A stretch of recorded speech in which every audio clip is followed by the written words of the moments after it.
Hello friends, सवालों के postmortem में आपका वेलकम है। तो आज हम सीखेंगे मोल के बारे में कि मोल कॉन्सेप्ट है क्या। ठीक है, फ़िलहाल हम बिल्कुल डीप में नहीं जाएंगे, सिंपल बातें करने की कोशिश करेंगे। ठीक है, तो मोल को सीखने से पहले कुछ जो बातें आपको पता है उसको देख लेते हैं। क्या आपको पता है कि एक दर्जन कितना होता है?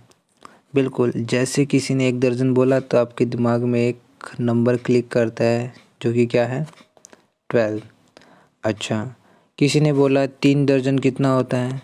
तो आपको पता है कि अरे 12 को 3 से इंटू करना है, गुणा कर देना है। ठीक है, कितना आ जाएगा? 12 तिया 36। ठीक है, अच्छी बात है। किसी ने बोला 0.2 डज़न। अब बताइए क्या करेंगे? फिर वही काम करना है कि 12 एक दर्जन में होता है, इंटू कर दीजिए 0.2 से, तो आपका कितना आ जाएगा? 12 24 2.4। ठीक है, अच्छा, किसी ने बोला आधा दर्जन। तो ये तो बिल्कुल आप बहुत ही तेज़ी से करेंगे। 6 कैसे किया आपने? ये 6 क्योंकि 12 होते हैं और एक दर्जन हाफ डज़न बोला तो 1/2 से इंटू कर दिया, तो 6 अमाउंट आ गया ये जो आया है। ठीक है, अच्छी बात है। मान लीजिए किसी ने बोला 3। अब इस 3 नंबर को डज़न में कन्वर्ट करना है, तो आप कैसे करेंगे? तो देखिए, मुझे पता है आप क्या बोलेंगे कि भैया 3/12 कर दो, आ गया 1/4 डज़न। ठीक है, अच्छी बात है, लेकिन इसको सिस्टमेटिक तरीके से करना है। तो देखिए, किसी ने बोला है नंबर से डज़न में कन्वर्ट करना है, तो पहले 3 लिखिए। ठीक है, इसको गुना कीजिए। अब ऐसे गुना कीजिए कि ऊपर तो डी आ जाए और नीचे आ जाए कुछ भी नंबर लिखिए जिससे वो 1 ही हो जाए। मतलब एक डज़न लिखा, नीचे क्या किया आपने? 12, क्योंकि हमें पता है कि एक दर्जन बराबर 12 होता है। तो मैंने डिनोमिनेटर में भी सेम अमाउंट रखा है और न्यूमरेटर में भी सेम अमाउंट रखा है। तो बेसिकली सेम अमाउंट है तो इसकी वैल्यू क्या आएगी? 1 आ जाएगी। ठीक है, तो आपने 3 के साथ कुछ छेड़खानी नहीं किया है, बस 3 को एक 1 से इंटू किया है, पर वो 1 इस तरीके से किया है कि आपका डज़न आ जाए, है ना। तो दोबारा से 3 था तो आपने क्या किया? 1D डिवाइडेड बाय 12, क्योंकि आपको पता है कि एक दर्जन में कितना होता है? 12 नंबर होता है। तो आपने ये कर दिया, और उसके बाद सिंपल 1/4, तो आपको पता चलेगा कि 1/4 डज़न इस तरीके से आ गया। अब ये टेक्निक आप हर एक यूनिट कन्वर्शन में भी लगा सकते हैं। ठीक है, हम देखेंगे आगे जाके। फ़िलहाल इतना समझ में आ गया। मान लीजिए किसी ने बोला 10⁻³ नंबर है, इसको डज़न में कन्वर्ट कीजिए। क्या बोला? डज़न में। तो आप सोचेंगे अच्छा, तो देखिए फिर से वही काम, 1D डिवाइडेड बाय 12। ठीक है, तो 1 बटा मतलब 12 इंटू 10⁻³ डज़न। तो ये आपका आंसर हो जाएगा। ठीक है, इतना दर्जन। अगर किसी ने बोला 100 है, अब इसको डज़न में कन्वर्ट कीजिए। ये 100 कुछ नंबर है, अब 100 के आगे कुछ भी लगा सकते हैं। मान लीजिए 100 एग है, इसको दर्जन में बताइए कितने दर्जन है ये। तो जस्ट वही वाला काम करना है कि दर्जन ऊपर आना चाहिए, नीचे 12 से डिवाइड कर दीजिए। ठीक है, तो इस तरीके से आपका 100/12 डज़न हो जाएगा। ठीक है, इसको और थोड़ा सिंप्लीफाई कर सकते हो आप। ठीक है, इस तरीके से, तो 25/3 डज़न। आ रही बात समझ में? ठीक है, ये मैंने 4 से किया, इसको 4 तिया 12, 4 इंटू 2500। ठीक है, तो इस तरीके से आप चीज़ों को कर सकते हैं। अब देखिए सेम चीज़ यहाँ पर हम मोल के साथ करने वाले हैं। जहाँ जहाँ डज़न है वहाँ वहाँ मोल लगा दीजिए, तो वो मोल निकलने लग जाएगा। क्योंकि आपको ये पता चल गया है कि एक मोल की वैल्यू क्या होती है। क्या मैंने बताया है? हाँ, अगर नहीं बताया तो दोबारा सुन लीजिए कि 1 मोल का मतलब होता है एक नंबर 6.022 10⁻23। जैसे बोला 1 मोल तो उसका मतलब हो जाएगा 6.022 10⁻23। अब किसी ने बोला 2 मोल, तो बताइए कितने नंबर हो गए? तो 2 मोल के लिए नंबर कितना होगा? 6.022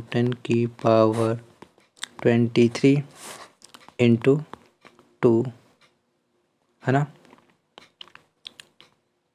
तो ये नंबर हो जाएगा किसी ने बोला 3 मोल तो क्या करोगे 6.022 10 की पावर 23। मैं ये लिख रहा हूँ और आपको ये बातें पता है कि आपको 3 से इंटू करना है, ठीक है। तो ये आपके दिमाग में चलना चाहिए, ठीक है। धीरे धीरे हम बिल्ड करते रहेंगे कॉन्सेप्ट को।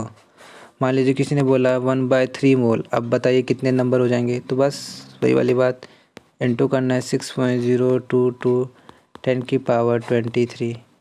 नंबर आ गया ये। अब ये नंबर कुछ भी हो सकता है। मान लीजिए किसी ने बोला 1/3 मोल एग्स है, ठीक है। कैसे बोलते हैं, मान लीजिए किसी ने बोला कि 1/3 दर्जन एग, ठीक है। एक तो ये बोला और एक ये बोला, इन दोनों में क्या डिफरेंस है, ये दर्जन है और ये मोल है। तो दर्जन के लिए क्या करते थे आप, किसी ने ऐसे बोला तो क्या करोगे आप 3, दर्जन की जगह 12 लगा दीजिए। कितना आ गया, 4 एग की बात कर रहा है वो, है ना। कितने एग की बात कर रहा है, 4 एग की बात कर रहा है। अगर 1/3 मोल बोला है तो कितने एग हो गए, तो एग हो गए आपके 1/3 इंटू 6.022 10 की पावर 23 एग्स हो गए, ठीक है। अब देखिए इन दोनों नंबर में क्या डिफरेंस है। एक डी बोला 1 डजन बोला तो वो 12 है, सिंपल 12 नंबर है। लेकिन 1 मोल बोलता है तो ये बहुत ज़्यादा अमाउंट है, 6.022 10 की पावर 23। ये काफ़ी बड़ी क्वांटिटी है, ठीक है। देख रहे हो 10 की पावर 23, मतलब इस तरीके से अगर मैं इसको करूं तो एक के आगे यहाँ पर 23 जीरो लगाएंगे आप, ठीक है। इस तरीके से 23 जीरो लगाएंगे तब जाके जो अमाउंट आएगा ये इतना बड़ा अमाउंट है, ठीक है। अगर आपके पास इतने पैसे हो जाएं तो आप इस दुनिया के सबसे अमीर से भी अमीर हो जाएंगे, ठीक है।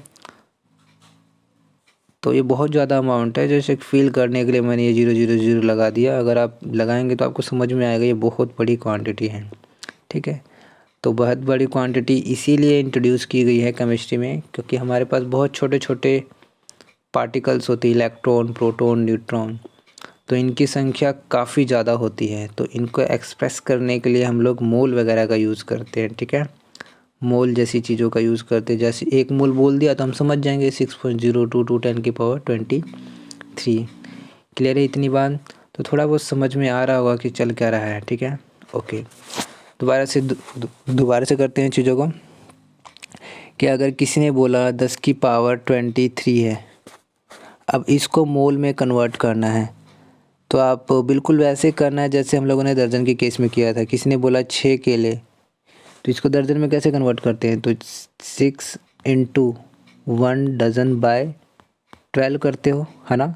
वैसे यहाँ पर करना है कि मोल में कन्वर्ट करना है इस नंबर को। तो 6 10 to the power 23 into 1 mole divided by 6.022 10 की पावर 23। अगर आपने ये काम कर दिया तो ये मोल आ जाएगा आपका। सॉल्व कर लीजिए इसको, ये इससे कैंसिल हो जाएगा तो कितना आ गया, ये आ जाएगा 1/6.022 मोल। क्लियर है इतनी बात, आ रही बात समझ में, ठीक है।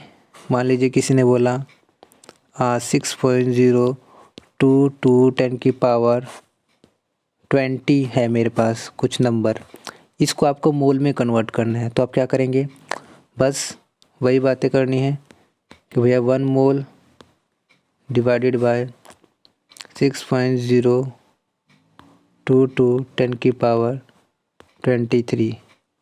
अब ये इससे कैंसिल, अच्छा सॉरी, ये इससे कैंसिल हो जाएगा।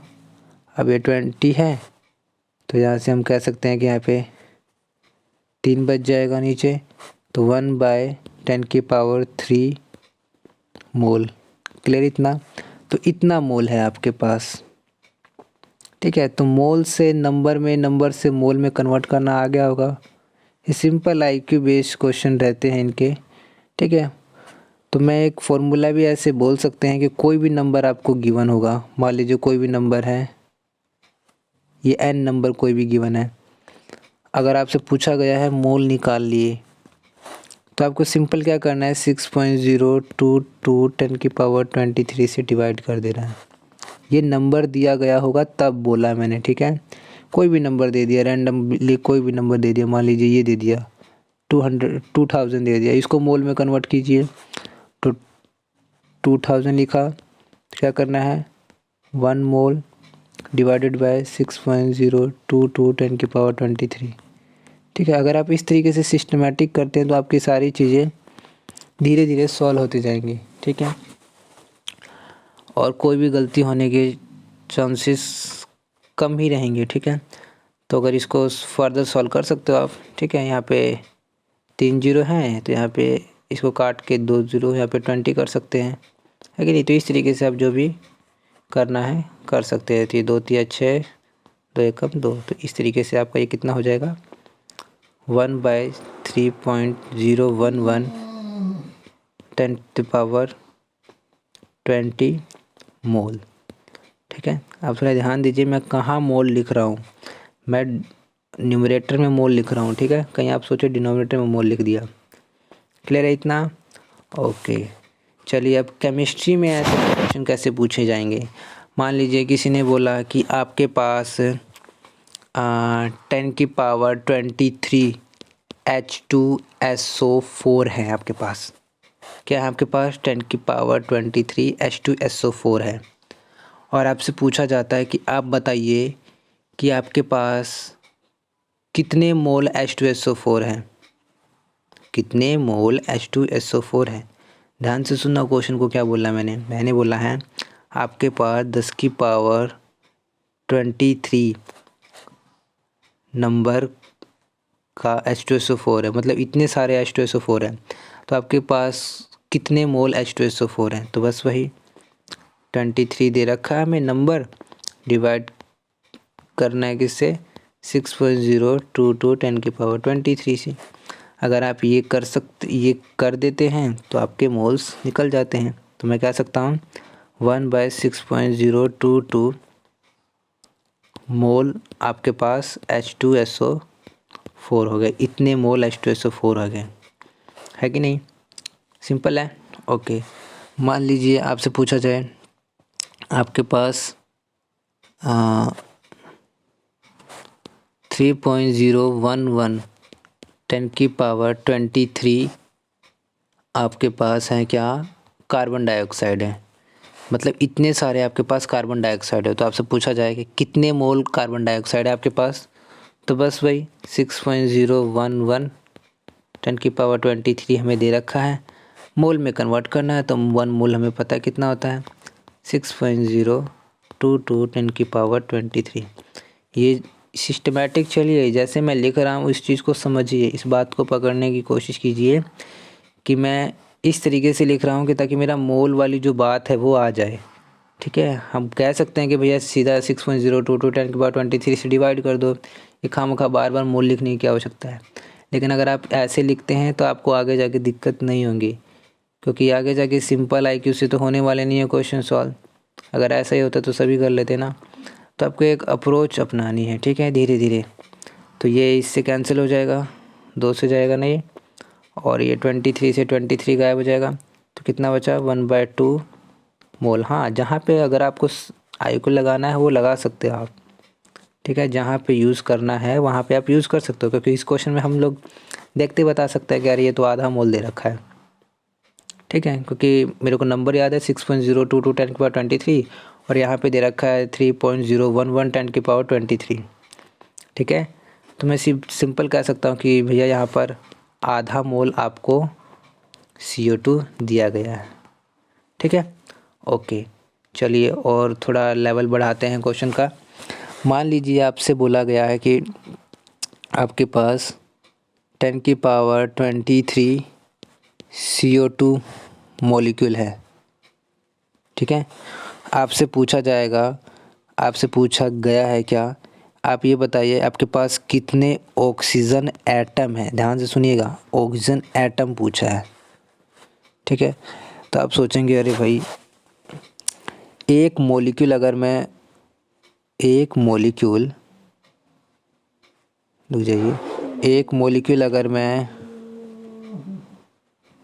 CO2 लेता हूँ तो उसमें मेरे को 2 ऑक्सीजन एटम दिखाई पड़ते हैं। कितने एटम? 2 oxygen atom. और मेरे को कितने एटम दे रखे हैं भैया, कितने मॉलिक्यूल दे रखे हैं CO2 के? 10⁻23। तो मैं कह सकता हूँ कि एक CO2 के मॉलिक्यूल में 2 एटम है मेरे ऑक्सीजन के। तो इतने सारे में कितने होंगे? तो बस 23 को इंटू कर दीजिए किससे? 2 से। तो 2 × 10⁻23 ऑक्सीजन एटम हो जाएंगे आपके पास। आ रही बात समझ में थोड़ा बहुत? दोबारा से देखिए क्या बोला मैंने आपको बताने की कोशिश की है क्या कि आपके पास 10⁻23 CO2 मॉलिक्यूल दे रखे हैं आपको, और आपसे पूछा है कि ऑक्सीजन एटम कितने होंगे। तो आपने देखा कि अगर एक मॉलिक्यूल लेता हूँ मैं CO2 का, तो उसमें 2 ऑक्सीजन एटम निकलते हैं मेरे। और मेरे को दिया गया है 10⁻23 CO2 मॉलिक्यूल। तो मैं इसको सिंपल क्या करूँगा? 2 से इंटू कर दूँगा। ठीक है, जो कि जहाँ पे आपको IQ लगाना है वहाँ लगा सकते हैं। ठीक है, लॉजिकल होती है सारी बातें, होती वही हैं जो आप डेली लाइफ में यूज़ करते हो, बस उसमें मोल आ जाता है दर्जन की जगह। ठीक है ना, अलग अलग मतलब वो आ जाते हैं, टर्म आ जाते हैं। होती वही चीज़ें हैं जो आप डेली लाइफ में यूज़ करते हैं। क्लियर है इतनी बात? ओके, आगे देखिए, अगर आपसे पूछा जाए कि 10⁻23 CO2 दे रखा है आपको, ठीक है, और आपसे पूछा जाए नंबर ऑफ़ एटम्स कितने हो गए, नंबर ऑफ़ एटम्स, तो आप सोचेंगे कि भैया हमको इतने सारे मॉलिक्यूल दे रखे हैं और मैं देख पा रहा हूँ कि एक CO2 मॉलिक्यूल में कितने एटम हैं, एक तो कार्बन है और 2 ऑक्सीजन है। तो टोटल एटम कितने हो गए? 3 एटम हो गए आपके पास। तो सिंपल क्या करना है, 10⁻23 × 3। समझ में आ रही बात कि अगर एक CO2 मॉलिक्यूल में 3 एटम है और मेरे पास इतने सारे CO2 मॉलिक्यूल हैं, तो कितने एटम हो जाएंगे? 3 × 10⁻23। ठीक है, अब मैं क्वेश्चन को थोड़ा और आगे बढ़ाता हूँ कि आपको दिया गया है 10⁻23 CO2 मॉलिक्यूल। ठीक है, आपसे पूछा गया है कितने मोल आपके पास ऑक्सीजन एटम है। ध्यान से सुनिएगा क्या बोला मैंने, कितने मोल पूछा है। ठीक है, पहले ये तो पता चले कि ऑक्सीजन के नंबर कितने हैं, तब जाके उसको मोल में कन्वर्ट कर लूँगा। तो मुझे ये समझ में आता है कि एक मॉलिक्यूल में 2 ऑक्सीजन एटम है और इतने में कितने होंगे? तो 2 × 10⁻23 ऑक्सीजन एटम। ठीक है, ध्यान से सुनिएगा क्या बोला मैंने, मेरे पास एक मॉलिक्यूल में 2 एटम है, तो 10⁻23 में कितने एटम होंगे? 2 × 10⁻23 ऑक्सीजन एटम। पर ये तो एटम है भैया, मतलब ये तो नंबर आया है। हमें क्या पूछा था? हमें पूछा गया था कि कितने मोल आपके पास ऑक्सीजन एटम है, कितने मोल ऑक्सीजन एटम है। तो नंबर आ गया है, तो बस वही वाली बात जो स्टार्टिंग से करते आ रहे हैं, नंबर दे रखा है, क्या कर दो, 1 मोल बाय 6.022 10⁻23। 23 से 23 कैंसल, ये आपका हो जाएगा 3.011। ठीक है, तो इस तरीके से आंसर क्या आएगा, 1/3.011 मोल। तो इतना मोल आपके पास क्या है, मोल ऑफ ऑक्सीजन एटम। आपको लिखना पड़ेगा ऑक्सीजन एटम। ठीक है, तो चलिए आगे बात करेंगे नेक्स्ट पार्ट में। ठीक है, चलिए।